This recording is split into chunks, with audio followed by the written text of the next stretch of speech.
G'day everyone, I'm the Red Scar and this is Red Scar Gaming. Today's the summary of my my third draft rather, for Lost in Lost Captains of Ixalan. Yeah, I know what I'm doing. And yeah, this deck was ultimately a teamer, sort of a mid-range-ish sort of a thing. Sort of played. I initially tried to do basically two games. Go start the game with control, finish it with big creatures, is basically how it was supposed to go. But look, it didn't work very well, and yeah, look, I made probably a few mistakes in the draft itself, but I didn't play it very well either, maybe. So yeah, we'll see how we go. And yeah, this is the summary of it all. Cogwork Wrestler. I didn't get to use his ETB ability. I think it was once that I got to basically choose. It was in the Explore, I think. I got to explore him. I chucked him on my graveyard because I didn't really need him. It was like turn 8 or something like that. So I didn't get use out of him in this particular case, though he probably would have been one of the better cards that I could have had in the sort of early game control situation that I was thinking of. Lodestone Needle, I did get some use out of. I think it was game 4, where like sort of in a slightly long way around, he won me the game, which was pretty good. And I think he even won me game 1. That no, he didn't. He didn't win me game 1. Anyway, I lost game 1, but I did play him in game 1. Anyway, Oaken Siren, I didn't get much use out of him. Don't think. I might have attacked with him once, though. The fact that he's artifact definitely would have helped in this circumstance. I've seen a lot of other people play him, so he must be pretty good, but just didn't work in this deck. A Braid, just simply because it can destroy a lot of different threats in the early game, particularly in this sort of format, because a lot of them are artifacts, and it can kill basically small creatures, so that's good. Yeah, I'll definitely go with that one again. Sunshot Militia, I definitely didn't really need. I think I may have sort of thought that would be a bit more slow burn sort of stuff, but yeah, it just didn't work out. I won't draft that again, I don't think, unless something else comes across that really needs that. Over the Edge, when I did need it, it was good. I don't think I got to use Explore twice on it, which is probably better to what it's suited for in the general circumstance, but I did use the destroy target artifact or enchantment actually a few times. So yeah, that was good, useful. Poison Dart Frog, I'm always happy with. It's seems to be a bit more feared than a lot of people maybe should, but yeah, it is a 1/1 death touch potentially, but it is also generate whatever mana I need, so that's good. Compass Gnome, I perhaps didn't use as effectively as I wanted to, because it's not quite ramp, but it is sort of like more reliably get the land that you need, get them out of your deck, and yeah, also have a chump blocker. I don't think I used it as a chump blocker all that often actually, which was a bit unfortunate, but yeah, maybe that's just bad luck in that particular case. I suppose maybe 3 was too many, so maybe I should have gone 2 or even 1 instead in hindsight, but maybe that's just a bit of bad luck or something.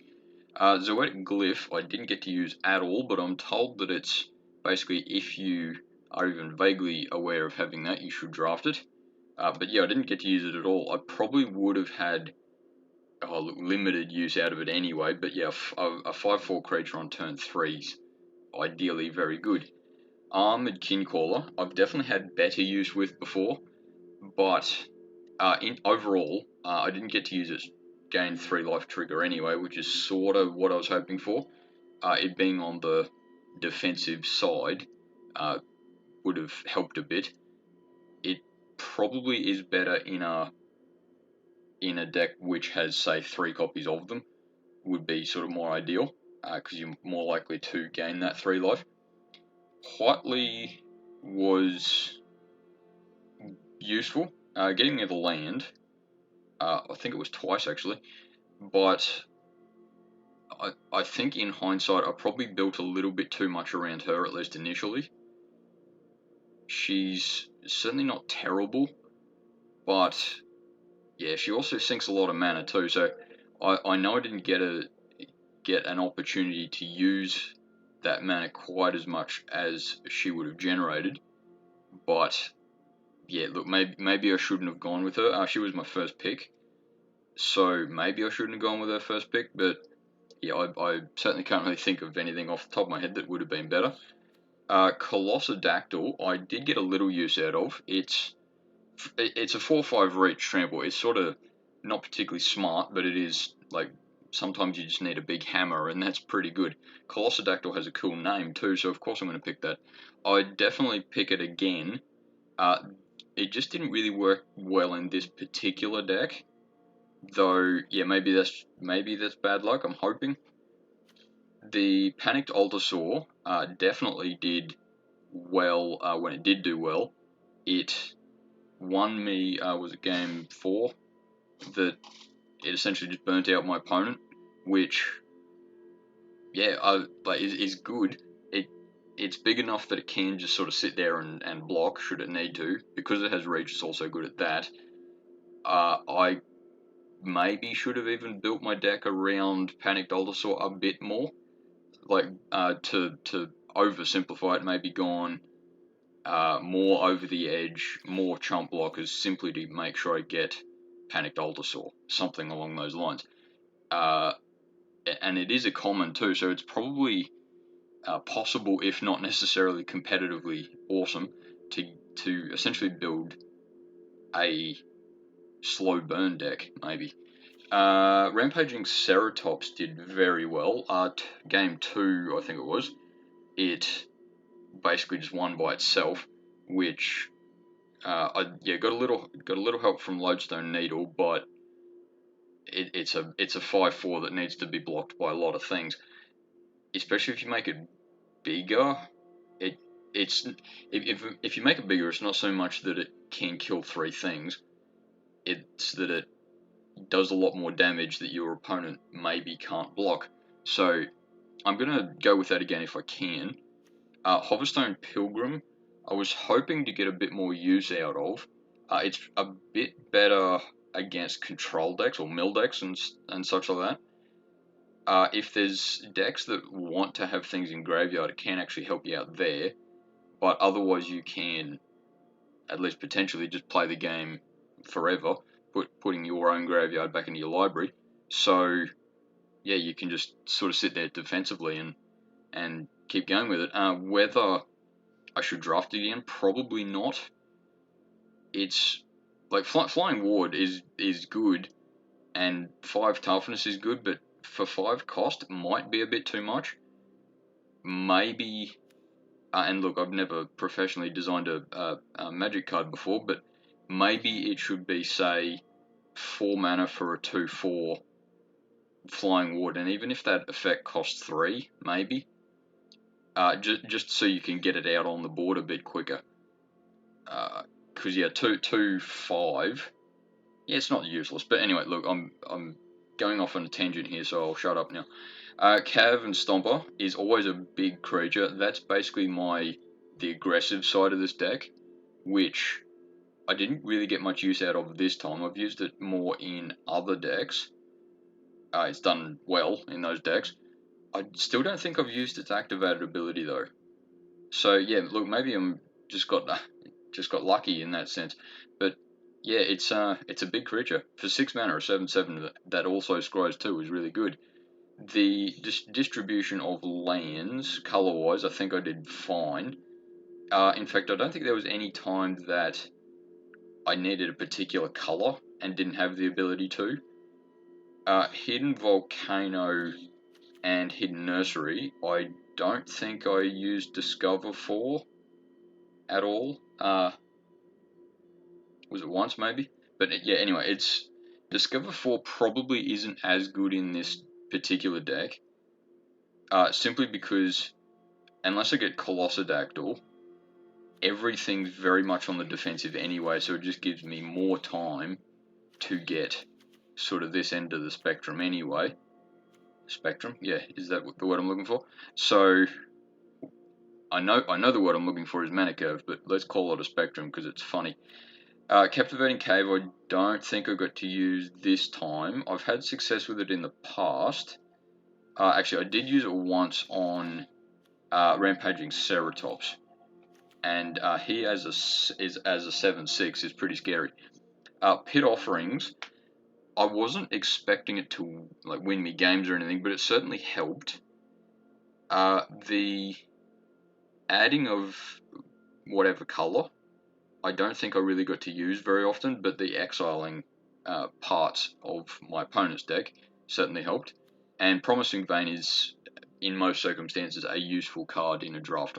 I think so. I'd pretty much just stick with go with Promising Vein if you get the chance, as a blanket rule. As far as other things, there was a little while that I was thinking I should go white instead of say blue, partly because of Whiteley, because then that would have made the colours a bit more aligned with Whiteley. But yeah, I'm glad I didn't go simply for that reason. Acrobatic Leap is certainly a defensive card, so that would have been the sort of card that I went with. Pirate Hat, yeah, it's not really the sort of card that I think would have done well in this. It is a bit more aggressive, which I mean I'm not going to complain about, but yeah, it's more the draw card than discard a card. Might have worked in this deck a bit more, just because I have a few more lands than you're sort of supposed to. So I would have been able to get to a point where just discard lands and draw more cards. Bloodthorn Flail, yeah, I definitely wouldn't have gone, say, black over white in this particular case, especially with that card. Look, I'm sure it's great in its circumstances, but just not this one. Brazen Blade Master, I probably should have gone with that instead of Sunshot Militia. Partly because I said, yeah, look, I'm just not going to be able to use it, I don't think. And Blade Master, I said at the time when I was drafting this that, yeah, look, there's not. I didn't think there was going to be enough times that it ends up being a 4/4.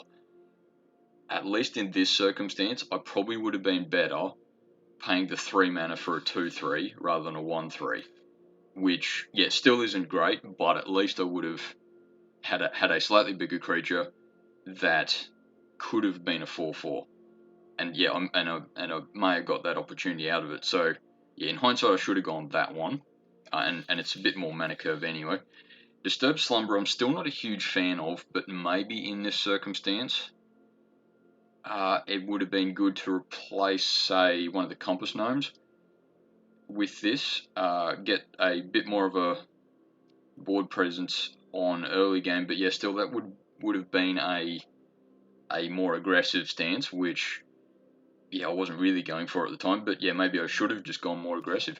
Over the Edge, I'm pretty sure I didn't really need a third. If I did include it, probably would have got rid of maybe Cogwork Wrestler. Maybe. Yeah, just sort of clutching at straws there, but yeah, I don't think I really needed a third anyway.